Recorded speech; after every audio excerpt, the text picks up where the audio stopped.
Chapter 1, Early Civilizations. Before we get started on the actual text, I want to give you a little bit of background, I guess you'd say an introduction. Now, historians depend on documents to learn about peoples and events of the past. But unfortunately for us, there are no written records of our prehistoric past. Now, the common accepted scientific theory of the beginnings of humans, called Australopithecus, Australopithecines, says that approximately 3 to 4 million years ago is when they started. That we begin our lives again according to the common accepted theory in East and South Africa. And we really believe that the first humanoids to construct simple tools of stone were these people. But it wouldn't be for another 1.5 million years before Homo erectus emerged. Now, this group is believed to have left Africa and moved into what we now know as Asia and Europe. Now, after leaving Africa, other humanoids called Neanderthals were encountered. Now, the remains of this group was found in something called the Neander Valley, and that's why they're called Neanderthals, not because of some scientific or Latin thing. It's because they were found in the Neander Valley, so they're Neanderthals. It's amazing, isn't it? They were the first, as far as we can determine, that would actually bury their dead.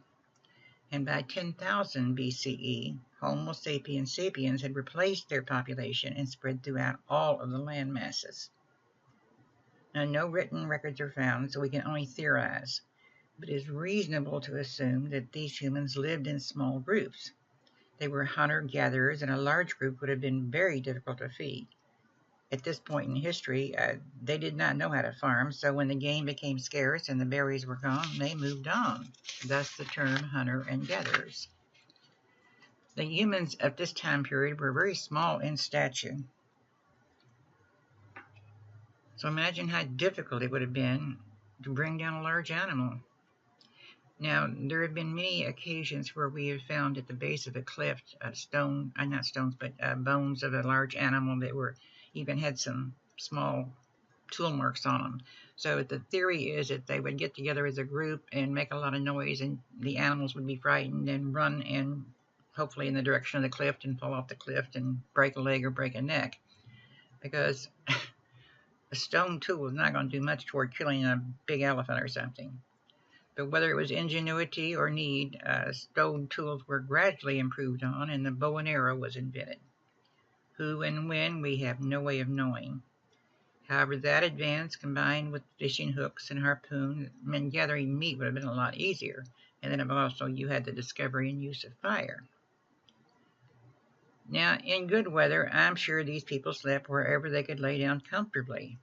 However, in cold weather, they would have to seek some kind of shelter. Now, there are caves located in France and Spain that have beautiful paintings on their walls, paintings of different animals. Now, we don't know if they're for looks, to decorate the cave. We don't think so. Maybe it was to let others know what they had seen or even what they killed. Or maybe, far-reaching, maybe it had something to do with the beginnings of a feeling that there was something else out there, maybe a supreme being. We just don't know. And there are paintings of animals in the caves in France called Chauvet, of animals that they did not hunt. Now, how do we know this? Well, we haven't found any evidence of the killing. And of course, that doesn't mean we're definitely sure that they did not hunt them. We just don't know, and we're assuming that they didn't.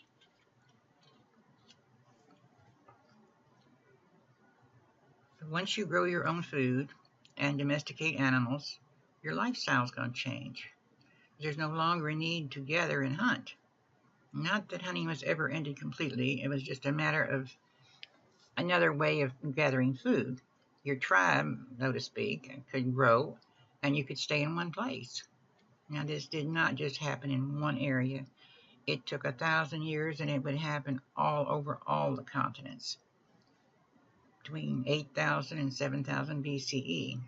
And of course, every area had their own specialty, depending on the type of land you had and the type of climate you had. Now let's look at one of the oldest towns excavated called Shatahakyuk. That's crazy spelling. Anyway, it was a walled city, approximately 6,000 people. The houses were made of brick, and there were few streets because the houses were just right on top of each other. Makes you wonder how much privacy you would have had, especially when people were walking on your roof and went in there to see you through a hole in the roof. Kind of funny when you think about it. You're sitting around in a circle having your dinner, and all of a sudden someone just drops in on you. Now, from what's been excavated, the evidence indicates that it was a thriving little town. They had trade, they farmed, they made weapons and jewelry, and they even made religious artifacts. Now, several female figures have been found, which seems to indicate that maybe they thought that Mother Nature was a woman. Makes sense. Women give birth to children, so why couldn't Mother Nature give birth to plants and trees?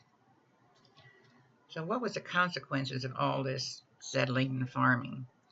Well, it doesn't take much to imagine that with a good supply of food and even an abundance of it, you're going to have some place to keep it. And if your people did something especially well, perhaps the neighbors would trade you something that they had for something you've got. So before long, the barter system was in full swing. And if you want to do something well, that only makes sense that you do it well while someone else does their specialty. So divisions of labor begin to be formed. The better farmer, of course, would farm, and the better weaver would weave. Unfortunately, this agricultural revolution would have some other consequences, because men began to take on the main responsibility of farming and herding, which usually kept them away from the hearth for a while, and the little woman stayed behind to take care of the children in the home. So a man's work and a woman's work began to be sexually defined. Now, scientists originally believed that early civilization flourished only in 4 areas: the Tigris and Euphrates in Mesopotamia, the Nile in Egypt, the Indus River in India, and the Yellow Rivers in China. But evidence has been unearthed that there were early civilizations not only in Central Asia, but even in Peru and the Americas. So just what causes civilization to develop? There are 3 schools of thought. One is that the abundance and surplus of food caused the specialization of labor and development of bureaucratic organizations. The second school of thought is that religion caused a sense of unity and made organized living possible. The third is one which I adhere to, and I don't believe we're going to ever know for sure, since each civilization had similarities and differences. Now to the heart of the matter. So we have a general idea of the beginning of humankind after almost 4 million years of evolution crammed into a few short minutes. We're going to spend some time on 2 civilizations in particular, the Mesopotamians and the Egyptians. And the Greeks named this area between the Euphrates and the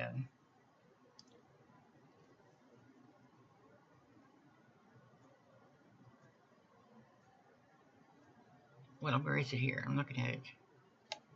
Okay, I want to make sure I point it out right through here. See, here is the Tigris, and here's the Euphrates. You've got the upper and you've got the lower. There's a different climate up here altogether than there is down here. There's more gentle rains and easier to farm. So with Tigris and Euphrates, and the Greek named it Fertile Crescent. It's called the land between the rivers, which is exactly what it is. But these people were creative as well as hardy. The people depended on Mother Nature to water their crops, and it was hazardous. So they came up with ways to channel the water and irrigate, especially in the south. They managed the river's floods and built canals and reservoirs, and created large supplies of food for themselves and their animals. So with irrigation, they were able to develop a large food supply. Now, the actual people were Sumerians, and we do not know where they came from, but it's believed that they were not the first people to live in the Mesopotamian area. It would have been the Ubids, a group of people farming in the area as long ago as 7,000 BCE, and there is evidence of grain storage, although not production, that's been unearthed in Jericho in Palestine. Now, agriculture also developed in northern Mesopotamia between 9000 CE and 7500 BCE.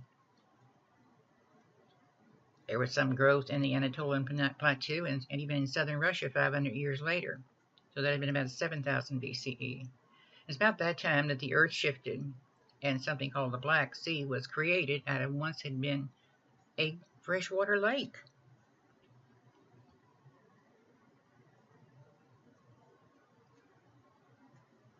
But from the Sumer religion, agriculture actually spread into the India and Mediterranean area and even into Europe.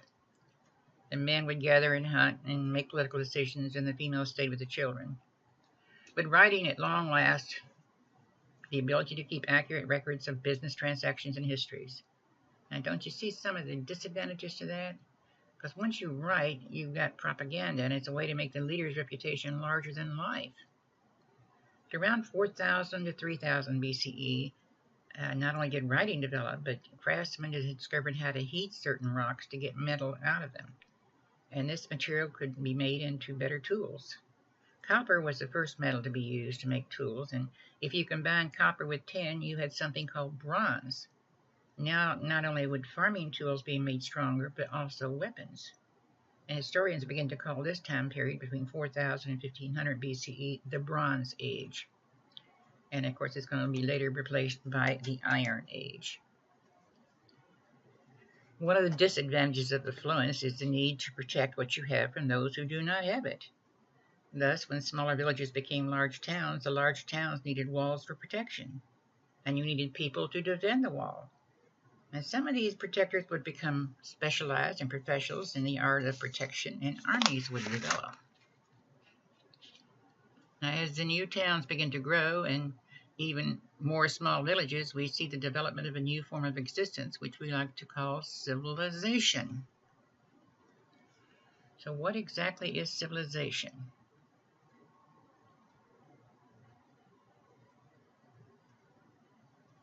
Complex culture in which large numbers of human beings share a number of common elements.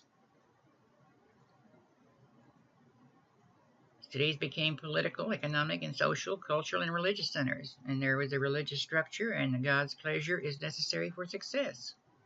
And of course, you need priests for religion, and last but by no means least, a political and military structure.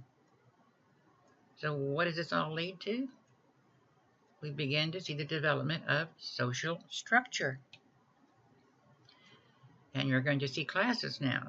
The upper class would consist of the kings and priests and even warriors. The middle class would be the artisans, the farmers, and the craftsmen, and the lower class would be the slaves, of course. Now, with the advent of writing, not as we know it today, of course, we begin to see record keeping and large structures to pay homage to the gods and the king. The kings and the priesthood worked very close together. The protection of society was in the hands of the king, he was called a lugal, L-U-G-A-L. The priesthood protected the public from unpredictable gods, and they would anticipate what the gods wanted and explain to the people when the gods' desires were not met and bad things happened.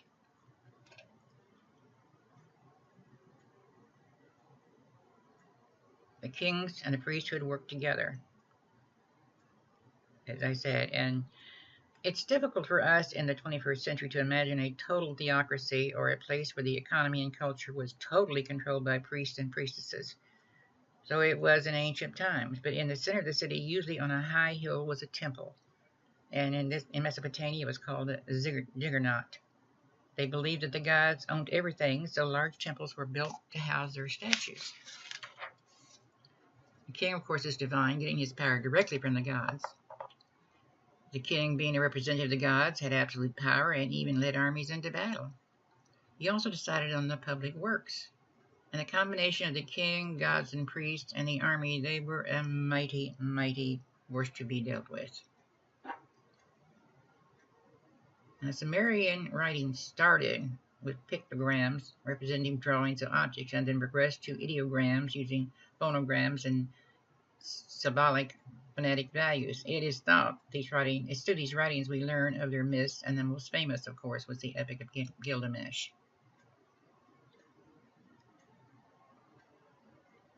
Now, I've got this twice. I've got it here, and I've got it a little bit later on, too. They came up with the idea of mathematics and a place value of 10 with a base of 60. They used it to keep financial transactions and study constellations. They even divided a year into 12 months, and every third year they added a month. They also used it as a way of developing, a way of creating land boundaries. This is an example of uniform. I guess our alphabet looks difficult to other people too, but pictograms is just, so many of them are the same. It just depends on how where they're placed on the line, I guess you'd say. Now, jealousy is a green-eyed monster, and so it was with the prosperous city-states of Mesopotamia. They quarreled and fought among themselves, as well as being invaded by others from time to time. The Akkadians, a Semitic people, and their leader, named Argon, overran the Sumerian city-states and established his own empire in 2340 BCE. It was called the Akkadian period. Guess what? They had been living for centuries along the upper Tigris and traded with the Sumerians. Now, Argon was a very smart man. Instead of executing all the local leaders after he had invaded the land and won, he used the rulers of the conquered city as his governors and kept control with a large army.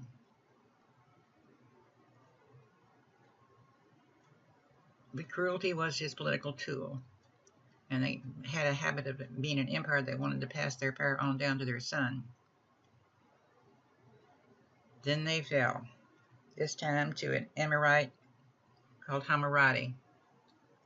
Another new empire was created by the use of a well-organized army who invaded first one, then another of the cities. But he did more than just invade, and I'm trying to remember if in the article that you're reading, if it's going to mention the fact that he would try to say he was going to be friends with his next-door neighbor, and he's going to whisper and tell him all kinds of dirty stuff about the guy across the street.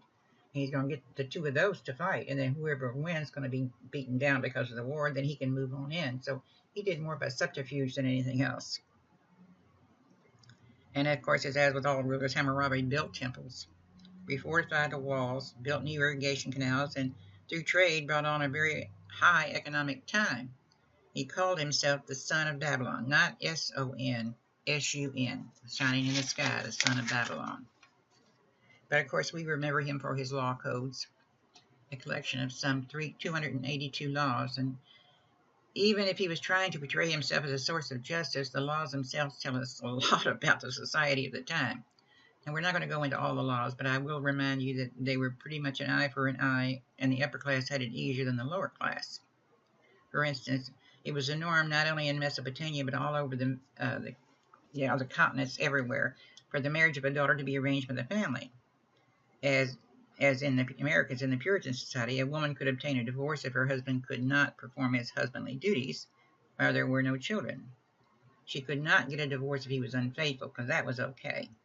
If she was unfaithful, or humiliated her husband, or neglected her household duties, she could be executed by drowning. Incest, of course, was forbidden. Women were not permitted sexual activity outside of marriage. The man was allowed. And if the lady was caught being naughty, both of them, the couple, would be drowned. That sounds like some of the punishments from the Bible. The society was divided into 4 groups: the elites, dependent commoners, free commoners, and slaves. And it would be the farmers who constitute the majority of the population. The temple was the factory for all the weaving of cloth and grinding of grain.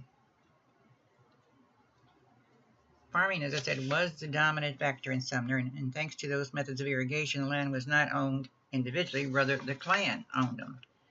And they worked together and shared in the profits. And it could not be sold unless the entire clan agreed.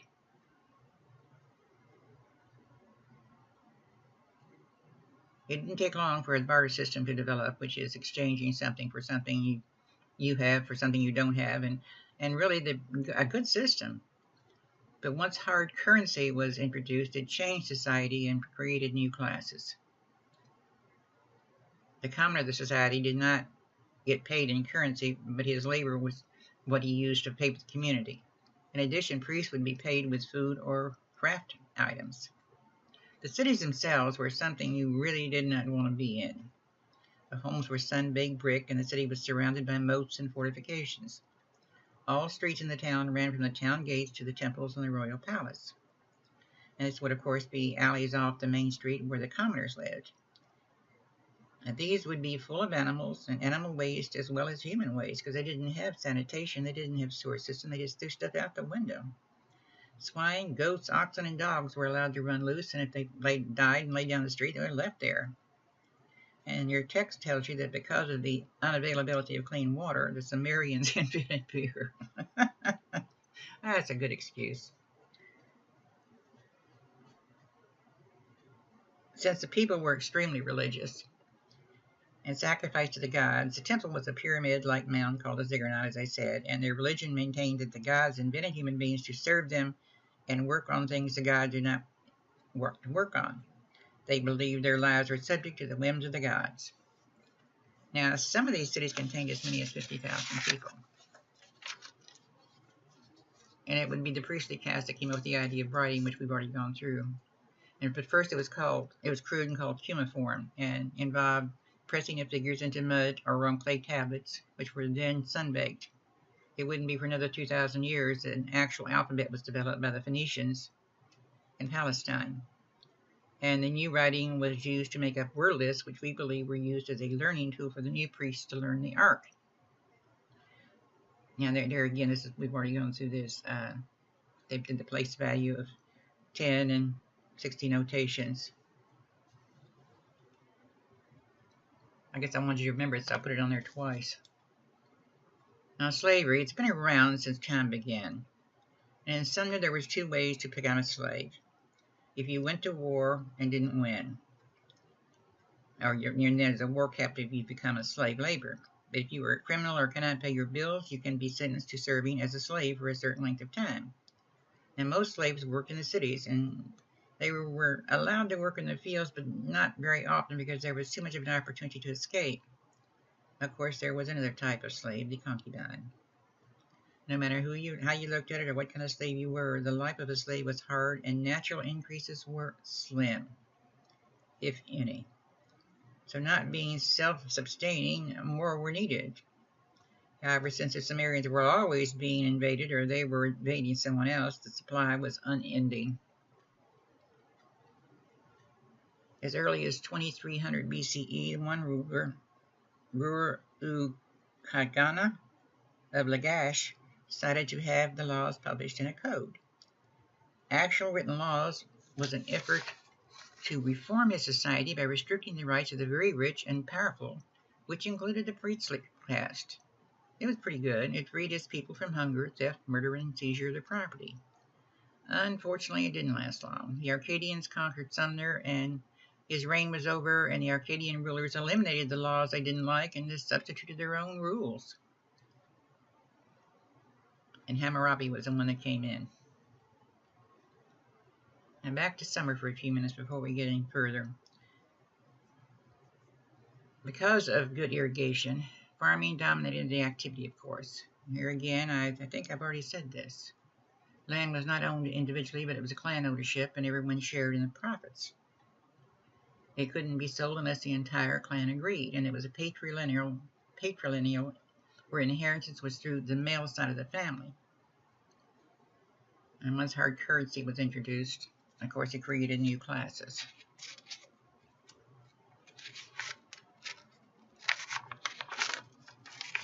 This is just a listing, it's cosmology, it's a listing of their gods and where they lived and what they did, which was one in heaven and which was, the moon god. I do not expect you to remember that. This is strictly FYI. But remember that humanity was created to serve the gods because they had to do things the gods didn't want to do.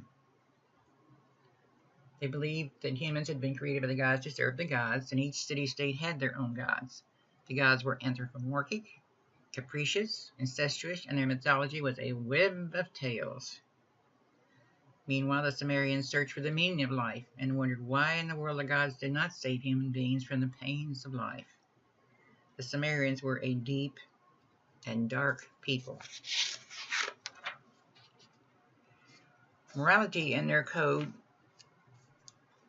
well, it wasn't in the Sumerian myths, morality and the meaning of it. I mean, even when they would tell stories of what the gods were doing, there was usually some kind of an issue brought up, but They thanked the gods, but kept one eye on them for the senseless agony of life.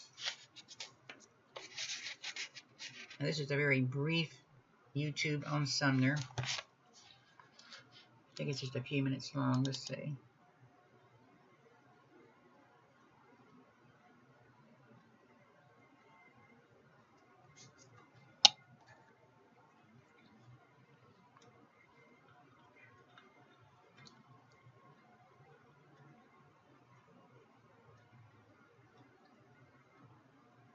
In the period from 10 to 4000 BC, witnessed the most important single innovation in human history before the Industrial Revolution. The seemingly simple change from acquiring food entirely by hunting and gathering to producing it through cultivation and stock breeding. Sitting at the period from 10 to 4000 BC, witnessed the most important single innovation in Mesopotamia before the Industrial Revolution. The land between the rivers. The seemingly simple change from acquiring food entirely by hunting and gathering to producing it through cultivation and stock breeding. Sitting at the crossroads between Europe. Let's make it bigger. Down in the comments how I can improve. I always enjoy hearing what you guys have to say, and this has been a Prometheus. Well, that is weird. Let's see if I can get that to go from the beginning instead of from the end.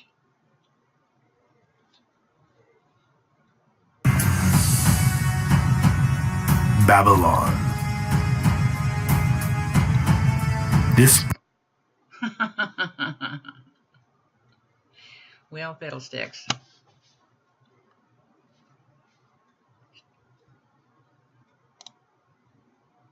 try it again. By the way, I didn't win the jackpot. I was so excited when they said that someone from South Carolina had won. I thought maybe it was me. But I didn't win, so I will be in class.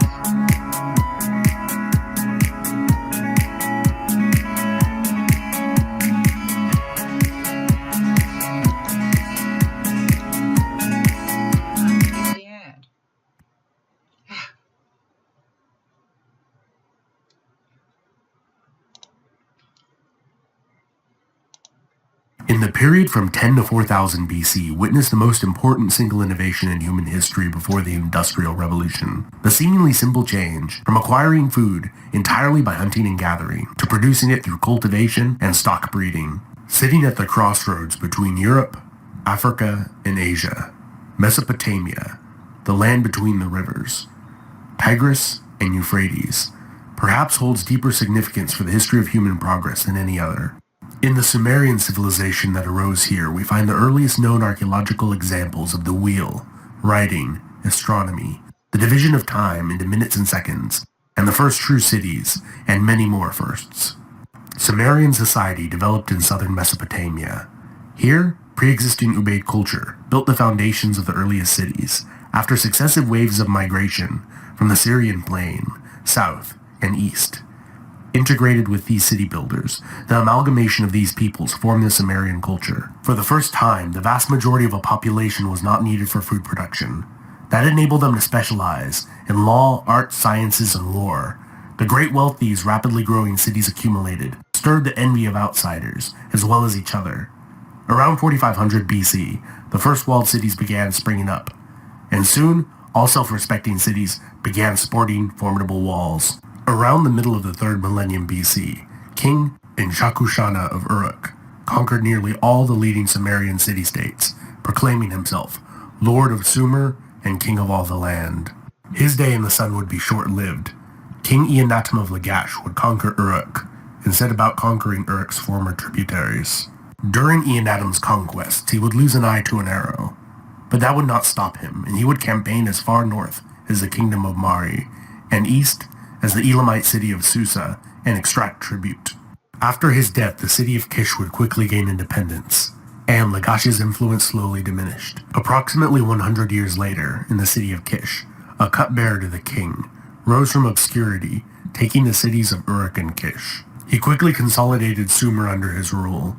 Perhaps his humble origins eased the assimilation of conquered cities, as class distinctions in Sumerian cities had led to growing resentment by the poor for the privileged upper elite. He would continue the campaign until all of Mesopotamia was under his rule, generally regarded as the first empire in world history, ruling over people of many languages and making use of a large bureaucracy, where he replaced native Sumerian with a Semitic script, using Sumerian characters known as Akkadian.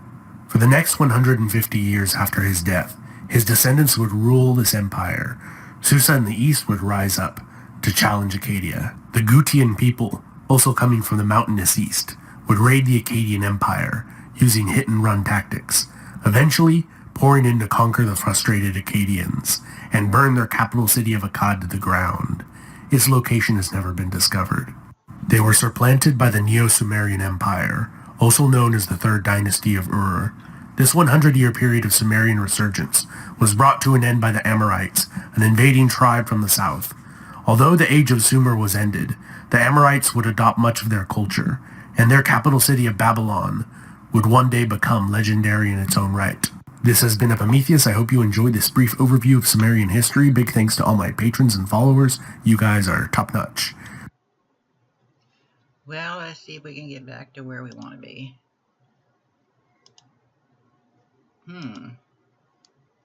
Okay. I don't want to delete the recording. I'm having little problems this afternoon. Now, I promise you I will not spend as much time on Egypt, although that's my favorite area. I didn't realize I was taking so much time on Mesopotamia. So we'll do a really quick through and then come back and do some more in chapter 2 or 3, I believe it is. But let's take a look. Now, there was 4 great civilizations that began in prehistory, as I stated earlier, all along a river.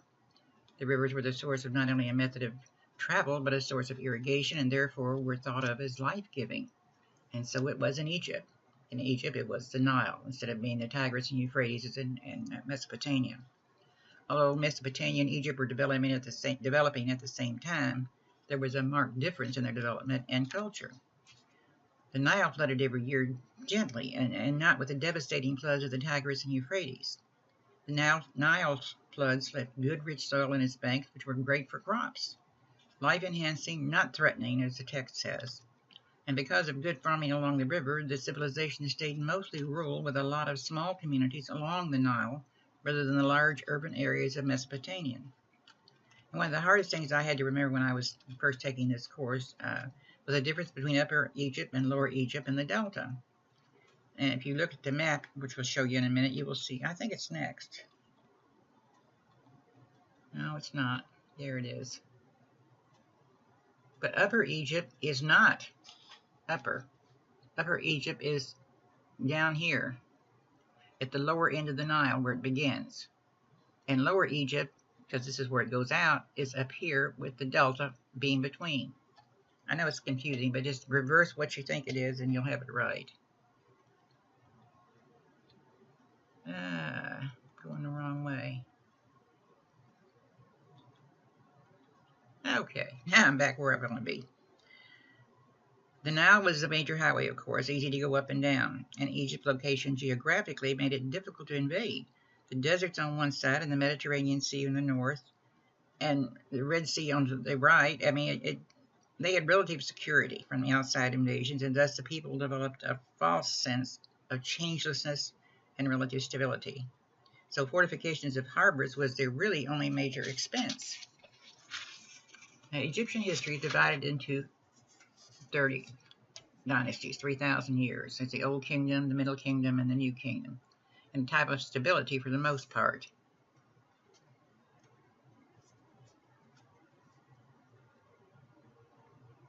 Temple building and peace.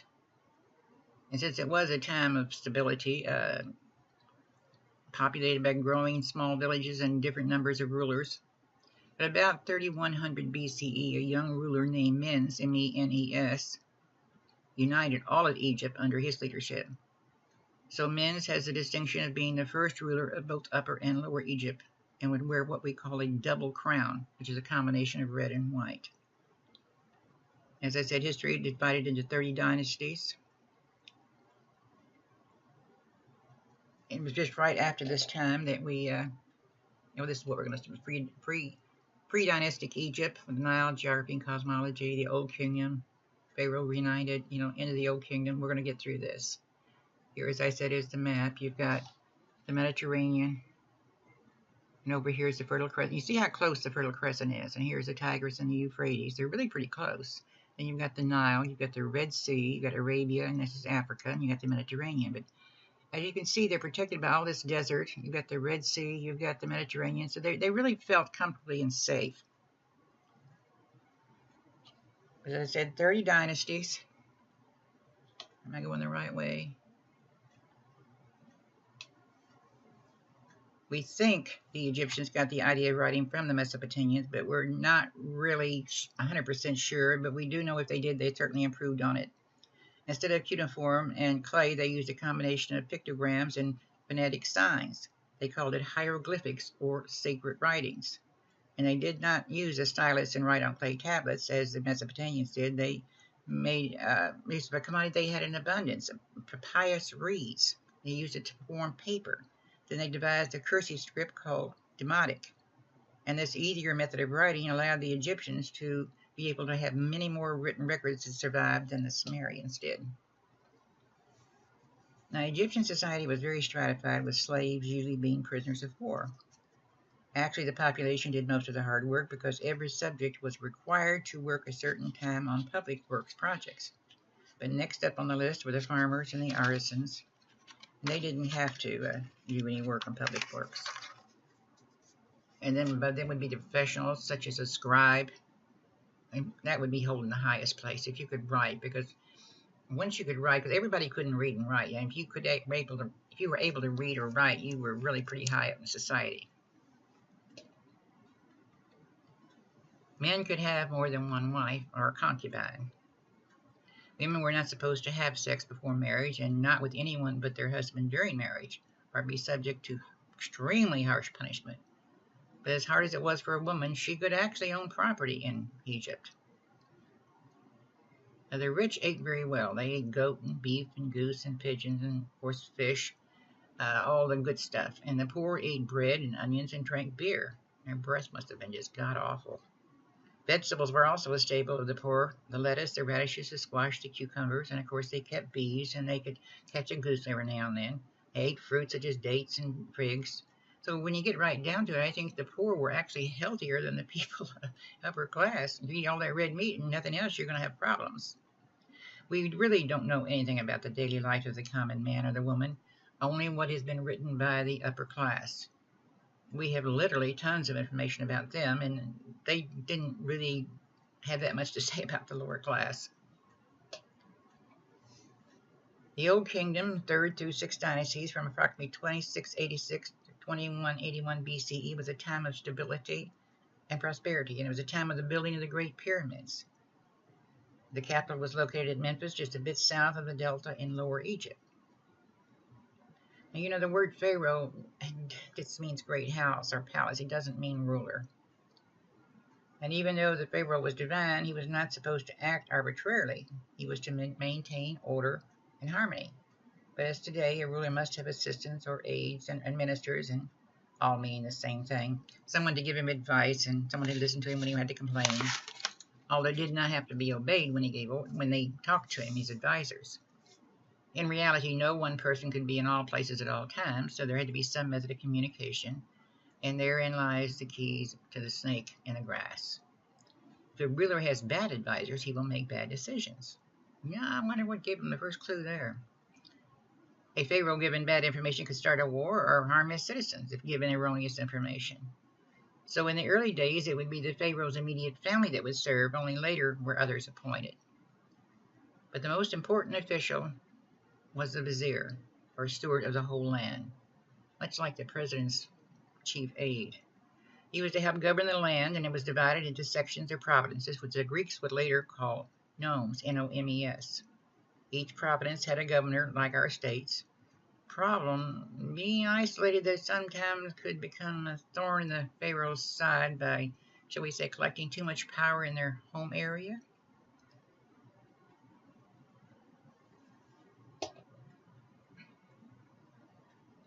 The Middle Kingdom followed the Old Kingdom in a period of instability. From 2055 to 1650, there was again stability, and the province structure was reorganized, duties set in stone, and the offices became hereditary. In the past, the pharaoh was considered aloof or inaccessible. But during the Middle Kingdom, pharaohs tried to portray themselves as a shepherd of his people. And this is where he started getting into trouble, because part of the ruling technique was awarding lands to bureaucrats. And by the end of the Old Kingdom, the nomarchs began to challenge the pharaoh's power. And that's the beginning of what they call the First Intermediate Period. But the most important of the Old Kingdom achievements was the avoidance of widespread famine. In reality, it had more to do with nature than it did with the pharaoh. The supreme virtue of Egyptian culture was Ma'al, M-A-A-L, and it was nothing more than a recognition of the world's ordering and a commitment not to upset it.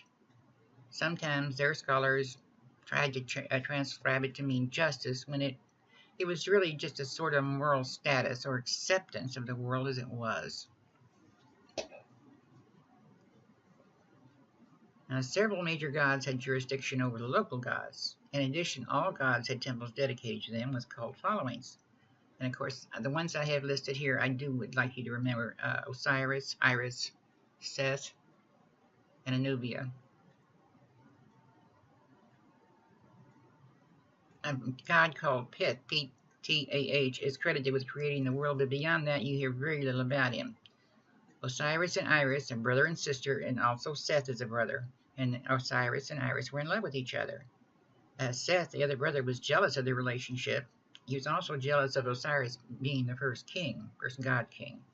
So Seth kills him. He cuts him into little bitty pieces and scatters his body all along the length of the Nile.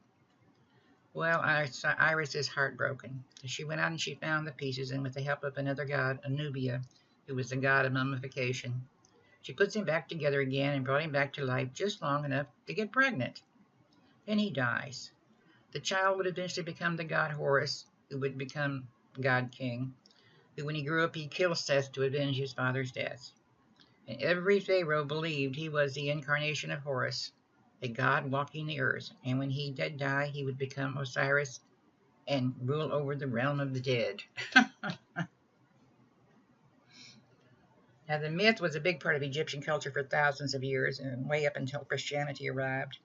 And when you read the chapter, if you haven't already, you'll learn how admission to the afterworld was not automatic, even for a pharaoh.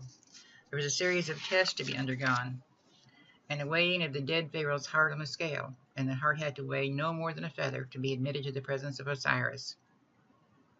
If there were many prayers and incantations that would help the souls find their way, much like the Catholic faith today, praying people out of purgatory. With all that, as religious as the people were, religion had little to do with ethics. Your reception or admittance to the realm of Osiris depended on the send-off the pharaoh received. Thus you have those tremendous tombs and burial gifts. And just as Ma'al did not really mean justice, spiritual purity and morality did not guarantee entry into paradise. So all this did not have the emotional complexity of the Sumerian religion, but the Egyptian religion held the belief in the resilience of life. In addition, while death was not what one wished for, it was not to be feared. It represented a rite of passage, not into a paradise, but back to the shores of the Nile. And death is not to be feared. Now, as I said, we're going to spend more time on Egypt and the Babylonian Empire in our next chapter. Very brief film on Egypt, and then we will call it quits. I wonder what this one's going to do for me. Ah! Come on. Here we go, I hope.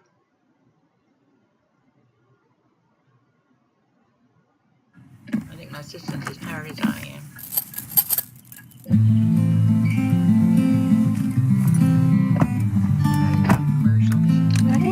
Carla is living with metastatic breast cancer, which is breast cancer that is spread to other parts of her body. Filming should be good. The ancient Egyptian civilization lasted for over 3,000 years and became one of the most powerful and iconic civilizations in history.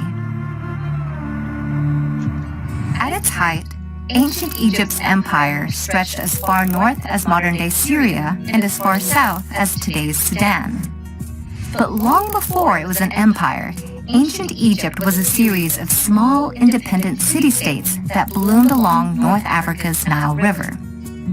The city-states were divided into two regions and named according to the flow of the Nile. Upper Egypt in the south, which was upstream, and Lower Egypt in the north, which was downstream. By about 3100 BC, the two halves united, thereby creating one Egyptian state that lasted for millennia. The reign of this civilization can be divided into three major periods of prosperity, called the Old, Middle, and New Kingdoms, and two periods of instability in between, called the First and Second Intermediate Periods. Guiding the Egyptian people was a succession of about 300 rulers, often referred to as pharaohs. Pharaoh, which means great house in Egyptian, was never the ruler's formal title. It only became synonymous with a ruling individual in modern times, thanks to its use in the Hebrew Bible. These rulers, who were not always men, nor Egyptian, were considered protectors of the people and served as divine liaisons between humanity and the hundreds of gods they worshipped. After the rulers passed away, ancient Egyptians believed they then became gods. To prepare their journey into the afterlife, the rulers constructed elaborate tombs, including the Great Pyramids at Giza and underground mausoleums in the Valley of the Kings. Rulers filled their tombs with all the items they could need in the afterlife, including gold, jewelry, food, drink, and even pets. Preparing for this journey to the gods also involved mummifying one's body. The deceased's corpse was embalmed, wrapped in hundreds of yards of linen, and placed inside the tomb so the body could be reanimated in the afterlife. To this day, structures like the Great Pyramids are a testament to the role of religion in ancient Egyptians' lives. But they also represent the innovative and cultural might of the Egyptian people. Innovations in mathematics and written language in particular propelled their civilization to success. Math, specifically measurement mathematics, helped Egyptians understand and harness their world with numbers like no other civilization had before. They developed a new form of measurement called the cubit. It was used to design massive structures, such as the Great Pyramid, with remarkable geometrical precision. The Egyptians also measured time. By combining mathematics with astronomy, they established a 24-hour division to the day and created a solar calendar, which was the first dating system in history to feature 365 days in 1 year. Lastly, Egyptians developed methods to measure and survey land around the Nile River. These civil engineering feats made way for the construction of dams, canals, and irrigation systems that helped farming and agriculture to flourish in the Nile Valley. In addition to mathematical concepts, the ancient Egyptians also created written languages to describe the world around them. The oldest and probably most well-known of these is hieroglyphic writing. This system was developed around 3150 BC during the Old Kingdom and has over 700 pictorial characters. It was used to inscribe monuments and pottery and predominantly served a decorative or ceremonial purpose. Soon after, another ancient form of writing, called hieratic, developed out of the hieroglyphic system. It was a form of cursive that was written in ink and served a more functional purpose. Unlike its more formal predecessor, hieratic was written on another ancient Egyptian innovation, papyrus. Papyrus was a type of paper derived from the papyrus plant, which grew plentifully along the Nile River. This medium gave the ancient Egyptians a new avenue of communication and record-keeping that allowed their civilization's administrative skill to grow and their culture to spread for thousands of years. As with all great empires, ancient Egypt came to an end. It was eventually conquered after a series of invasions, including those by the Persian Empire in the 4th century BC and the Roman Empire around 30 BC. Not many civilizations can claim a lifespan of over 3,000 years, let alone one that made vast cultural contributions that still resonate in modern times. Ancient Egypt, with its linguistic and mathematical innovations, spirituality and religion, and extensive political and military might, set a high standard for all civilizations that followed.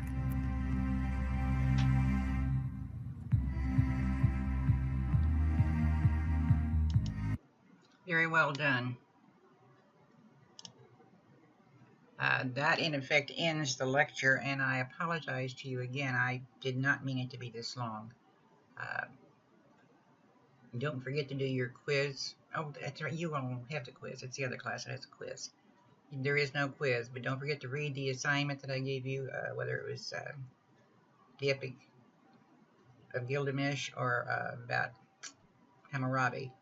Read your chapter, go over your word list, decide what you're going to do your research paper on, and I will see you hopefully Monday, and I thank you for your patience. So we've been introduced very briefly to a couple of early civilizations, Sumer and Egypt, and they were not the only civilizations on the move at this time, but for now we'll have to be satisfied with brief general information.